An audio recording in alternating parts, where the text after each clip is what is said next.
if you were to give somebody starting a studio any advice on how to make a profitable studio in particular, keep the doors open, keep the lights on, what are the elements that make a studio profitable? Well, for those who don't know you, you are Jonathan Key and you run Studio 3am. that's correct, yes. And so what does Studio 3am do? It's a design studio amongst 1,000 other things.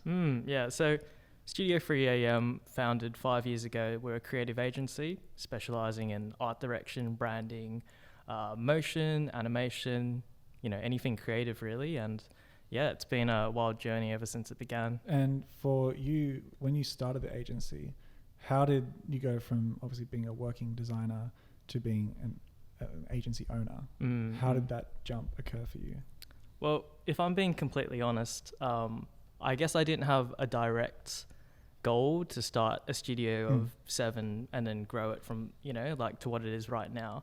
It was actually quite more of I'm going to freelance with a friend for a bit. We'll call ourselves a studio, but, let's see where it takes us. It was a time in my life where, I'd spent the last 3 years full time as a designer, and I guess I was just like seeking the next challenge, where to go from here. And I just, again, quite naturally fell into that spot of, freelancing and trying to pick jobs that I was, really passionate about. So with that, going from being in an agency where you get given the clients that are already there, how would you go about getting clients into a studio environment, or even if it was just the two of you? Well, funnily enough, I guess I have always, found organic ways to kind of work with people. Even in high school before, I even really knew what graphic design was. I was obsessed with music, doing album art and things like that. And what I would do is I don't know if you've heard of this, but like Triple J Unearthed. Yep. Like a really cool platform promoting just Australian independent artists. I would just go through all the artists and just find the artists that I really gravitated towards, love their music. And this is like speaking to my age, but I would go to their MySpace account and I would just send them a direct message being like, hey, I'm still in high school, but would you like some album art? And to be honest, that hasn't changed too much. Occasionally I'll put myself out there.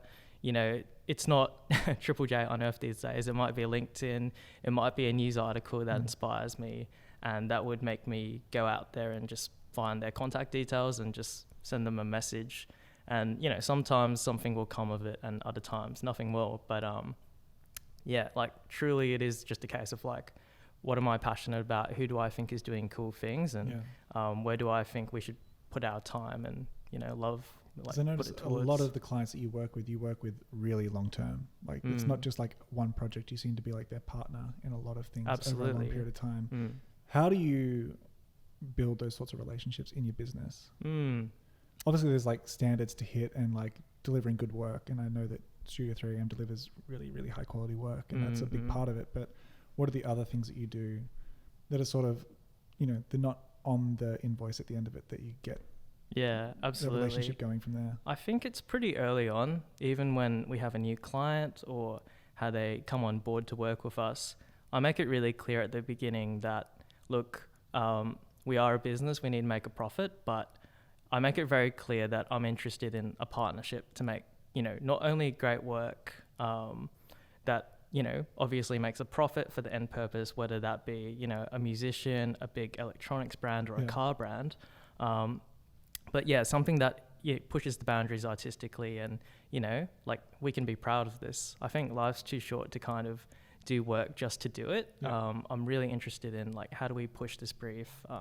How do we get the best value out of something? And, not just for the client or myself, but, for my team as well, to be really creatively interested and invested in the end product. So I think what I'm getting from that is that you love being the creative solution to the business problems. Absolutely, yeah. I get a huge kick out of that. It's super geeky, but nothing gives me more joy. It's the initial meetings and stuff like that. Totally, yeah. Is there any tricks that you use in how to discover those? Often whenever I see a brief through my own work or anything freelance, there's what you've been asked to do, and then there's what you're actually meant to accomplish, and they often don't align because the client or the business that you're working with can sometimes be so deep in the mud that they can't see how to fix it. And I guess that's why they're hiring out a studio like yourself. How do you extract that kind of information out of them? Well, I guess in the last 1 to 2 years, we've started introducing, workshops. And what that allows is us to kind of just come in early on and be like, look, we're new to this. We're going to need you guys to educate us on, your product, your idea, or your brand. But then we lay it out all really simply, what are you trying to achieve here? What are the pain points? What are the goals? Having a combination of, all those types of questions kind of leads you to a great result. And it also challenges the client, or the brand to be like, this is where we want to go, but we've been doing it like this. Maybe we should switch it up. So again, I kind of never really push or find sneaky ways to suggest things, but a lot of it is really the brand or the client, just telling us what they need and then kind of admitting that, they need a more creative solution to that problem. So sort of letting them get out of their own way. Yeah. In a way, getting everything out there. And for us to get everything out there, because that gives us the opportunity to just share our thoughts and ideas as well. But it's a collaboration at the end of the day. I think the idea that a creative is coming to a client and they're the genius with the idea, I think that's completely false. I truly believe it's a collaboration between two parties. Nice. And when you do enter into work, what's the kind of workflow that you go through? So let's just say you've gotten past that initial meeting, you understand their problem, and now you've got to actually get to the deep work of creating their visual assets. What's the workflow that you enter into to get that done? Well, I really love the number 3, hence the studio name. But I feel like even in process, everything comes in threes. So generally we'll spend the first stage doing discovery. And as mentioned, that may involve a workshop, or it may a questionnaire, or just a bunch of meetings, or us looking at the competitors, seeing what's out there. The whole second stage dedicated to just really drafting and doing the work, right? In the invoice, it might be we're presenting 3 concepts, but it's the work that we don't show as well that got us to 3 really good solutions. You could pick any of those 3 and they would probably solve the client's problem in the brief, right? And that's just time. Doing anything really great, nothing comes for free, right? It's the investment of research and discovery, looking at what's out there, being really inspired. And so we do the design, we do the creative, we do the work, and then the third part, executing, rolling it out properly once the client's happy with the direction. And giving the client the choice to choose is a big part of the buy and to get a good solution as well. But how we approach it is making sure that, the 3 options we present, we love all of them. So really we don't have not one strong one medium. Exactly. I've always hated that approach because I feel like it's lazy for the agency to just go all in on one and then not really care about the other 2 options. I think that's a bit too, and again, as a creative agency and as designers and creatives, animators, we think we know it all, but the truth is that, you only have your own perspective. You're going to need the perspective of other people around you and the client to really get to the right place. When did you decide that this is what I want to do? And what was that like? Was that I want to be a graphic designer, I want to do just album artwork, and then that kind of formed into everything else? Yeah. And when did you decide to go to school and all those sorts of things? Well, I don't know if I ever told you, but I actually ended up dropping out of school. So double university dropout. So hey, nice one. This palm. School. Stand school kids. But I think once I got the inkling that I really enjoyed music, there's something that clicks in you that you kind of know this is the thing for me. I guess one of the really formative moments in that switch was a TED Talk actually. Okay. Have you heard of this talk by Sir Ken Robinson? It's one of the most watched TED Talks of all time, but the topic is basically how schools kind of kill creativity or don't. They don't. Watched that one, It's a really fantastic talk. And that kind of made me realize that, potentially my path wasn't a traditional one where, finish high school, go to uni, see where that takes you. Really early on, I realized that the stuff that I was really passionate about and that I was good at, because you can only, be good at what you're passionate about over time, right? It was typography, it was visuals, it was artwork, it was music, and it was kind of like psychology in a weird way, how people think from a marketing point of view, and business. All of those things had interest me, but doing commerce in high school never really like attracted me or hit those things that, you know, made me fall in love with what I do today. So, I guess that's kind of where the path like switched for me.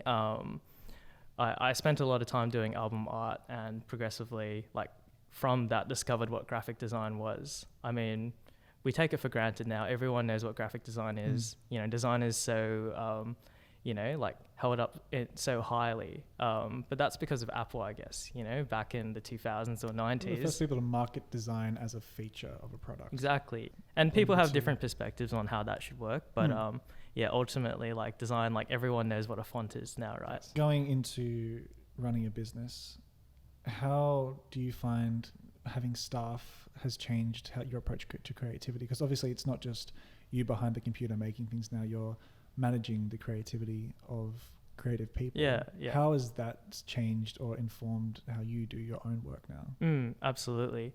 So I would say the first 1 to 2 years, and, you know, I say this quite honestly, were, you know, in some ways creatively selfish, because, you know, I just wanted that creative freedom to express myself and pick the clients I wanted, do the work I wanted to do. But I didn't really have that long-term vision of, you know, how it would turn out to run like a larger studio. And that's why, you know, I reiterate that, like, any great creative project, like, it's not, you know, a solo project, like, it's a team. You know, to make anything fantastic, it's all part of like creating a team. So a big part of my evolution and my role is, you know, being less hands-on with the tools, but more giving creative direction and guidance to a brief, to a client, and to my team. And, you know, sometimes that means that even in the early discovery stage, I'm not even, you know, doing design concepts. I'm really just creating a mood board, sending a few references, giving feedback throughout the day just to make sure it's headed in the right direction. And, you know, yeah, well, there's good and bad parts to it, right? You know, like, I would be lying if I said that I didn't feel like I owned it as much, but I guess that's problematic onto itself. It's like, very much the artist's problem. Yeah. What you start to realize is that if everything is owned, celebrated as a team, then it completely changes the dynamic. And, you know, the last 2 to 3 years has really, like, I've really embraced that and I've changed it. So it's no longer like, you know, what did I design or help design? It's like, here's what my team did. And I start to really direct all the credit and, you know, and attribute it back to the team, because that's just the honest truth. And again, I think the idea of like there's one person behind it all is so silly. So I think, you know, all future creative directors and agencies are going to just like really push for the team. And, you know, why would anyone want to work for a studio as well that didn't kind of like empower them to do the best work and put them on a, you know, in the best place possible. So that's what's changed with me. I just kind of want everyone that works and comes through 3am to succeed and do well. You touched on like growing your skills and things like that. Where did you find was the first place of growth that you needed to take on in terms of your own skill set as a designer? Because obviously you had that foundation with just making things look really nice and like layouts and color and all those sorts of the foundations. But then how did you expand on from there? Because I know that you've done a bit of absolutely everything that's available to you now. Yeah.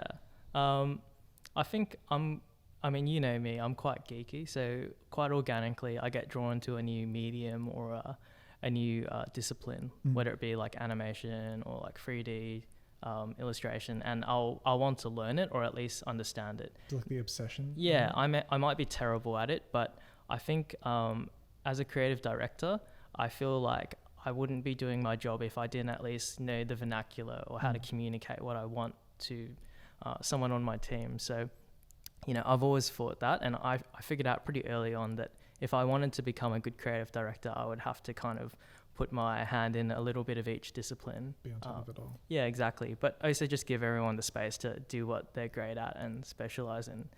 So the creative side, I have never really wrestled with. It's really the business side that was the biggest like hurdle for me.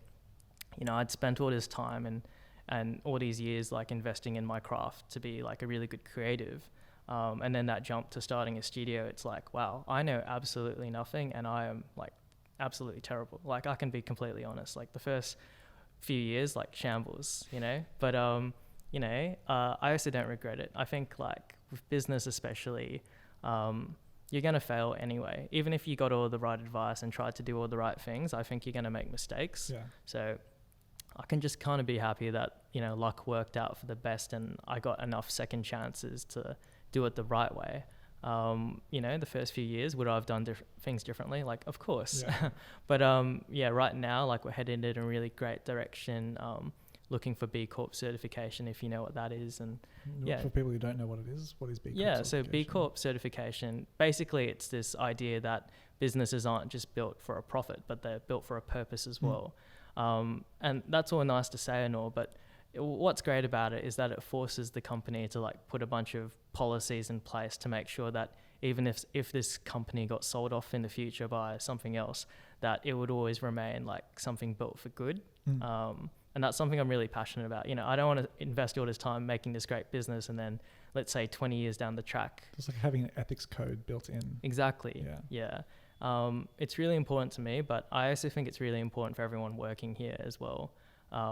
You know, you don't want to work for some place you don't believe in, you know, the founder's beliefs or the company's beliefs. Like, we're all the same team, and so you really want to make sure that everyone's pulling the rope to get in the same direction. Yeah, absolutely. Yeah. If you were to give somebody starting a studio any advice on how to make a profitable studio, in particular, keep the doors open, keep the lights on, what are the elements that make a studio profitable? Well, I think being organized, for one, and not being afraid to talk about money. One of the biggest problems I had early on was that I still kind of just saw myself as a freelance graphic designer, and money was always that awkward topic. You know, you agreed to a project fee, maybe you agreed to a project fee and not an hourly rate, right? And now you've exceeded the hours. Maybe you weren't as defined with the amount of edits that you needed, and now you're stuck in a situation where you should be asking for money, but because you've never learned how, you just don't know how to ask for it.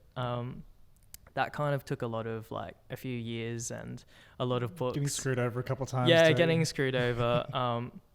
But you know, I'm really like okay to admit what I'm good at and what I'm bad at. And you know, the sooner you can admit all the things you're bad at, you can work on them and get better at them. So, you know, whether it be like taking online courses, reading books, yeah, I've really invested heavily in the last few years to kind of take that journey, and I'm always a work in progress, you know, as a creative director, as a business owner. Like, there's so much to learn. You'll never learn it all, and you know, sometimes you do well and sometimes you do bad, but yeah, just doing the best I can do.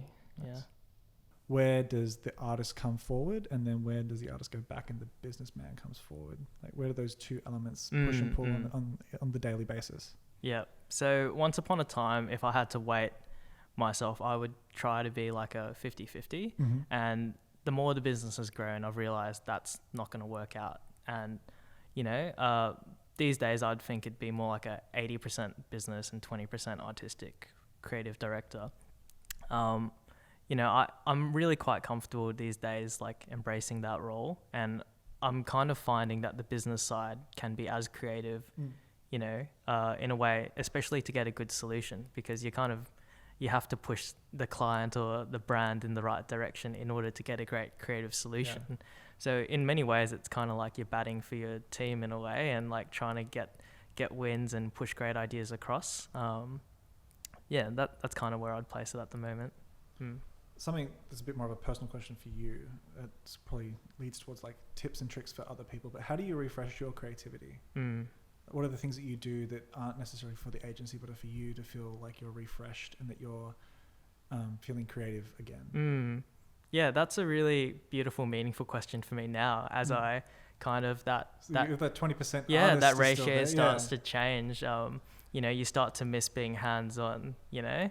That being said, when I am hands-on, I'm like, wow, this is really hard work. I remember why being a creative director is a nice position. But yeah, the truth is I really miss being hands-on with the tools and actually designing. But what I've been really intentional about is setting some time aside after work or on the weekend and working on a lot. Yeah, COVID, right? Been picking up guitar, teaching my partner ukulele, just doing anything creative that sits outside of that, you know, world. It's kind of nice, to be honest, to have the freedom to just do things for you, even if I were to never share them with my friends like you. just kind of getting it out of my system and to know for myself, like, when there's not a client attached to the art, sometimes but I think, there's something beautiful that all the work we do at 3am obviously gets shared to millions of people. There's something nice about just designing something for myself and maybe not showing anyone. So I guess for people who hear the word creative director, or the title of creative director, it can be quite broad in many ways. What does it mean to be a creative director for Jonathan Key at 3am? Yeah, you're right there. It is quite broad, and it's an umbrella heading. It means something different for every industry as well. But I guess in the context of advertising, you got the two sides, right? You've got the client side and you've got the studio side. In terms of the studio side, you got people working on the actual like design and the art direction, things like that, how it looks and feels.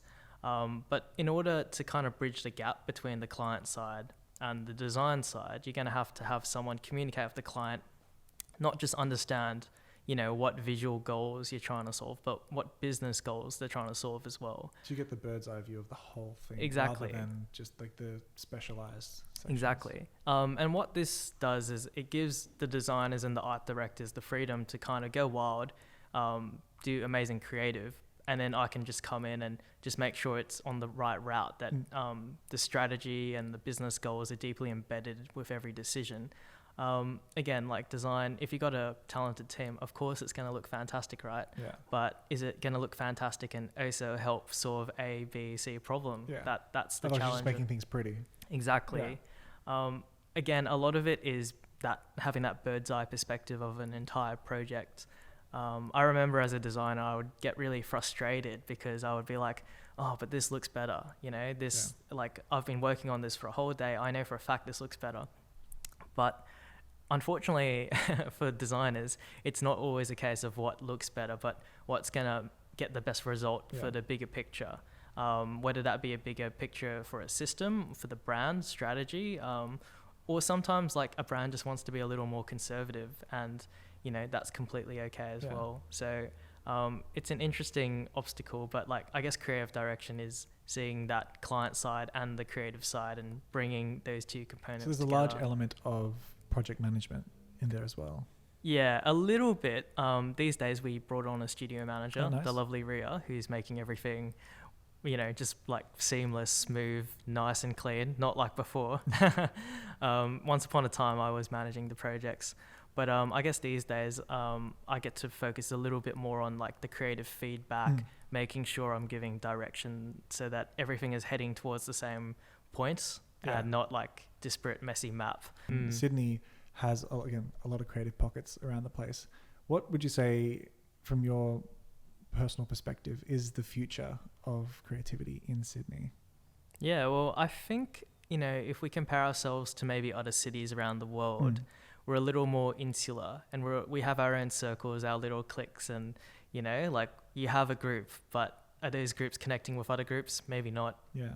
I think the more that we work towards it, Sydney's going to be a much more collaborative and creative place. Things like this podcast, for example, being really honest and, like transparent about how things work with us and different creatives. Like, I think that's like such a brilliant thing. And, I'd just like to say that like, if anyone wants to ask about anything we do or, just get a coffee, like I'm always open book, I guess, with that kind of stuff. You just have to buy the coffee. That's the trick there. Yeah. No, but so it's very much about like getting all those nodes connected in the future.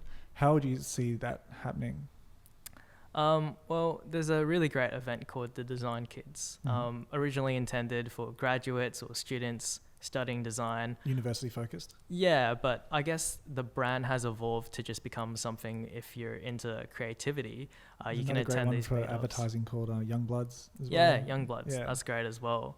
So that's an incredible event, and we're actually going to be hosting a talk later this year, opening up our studio, inviting really anyone to just come in and check out some of our projects as we kind of share the process, talk about our journey, how we got from like a little 1 to 2 freelancer type setup to like a full-fledged studio.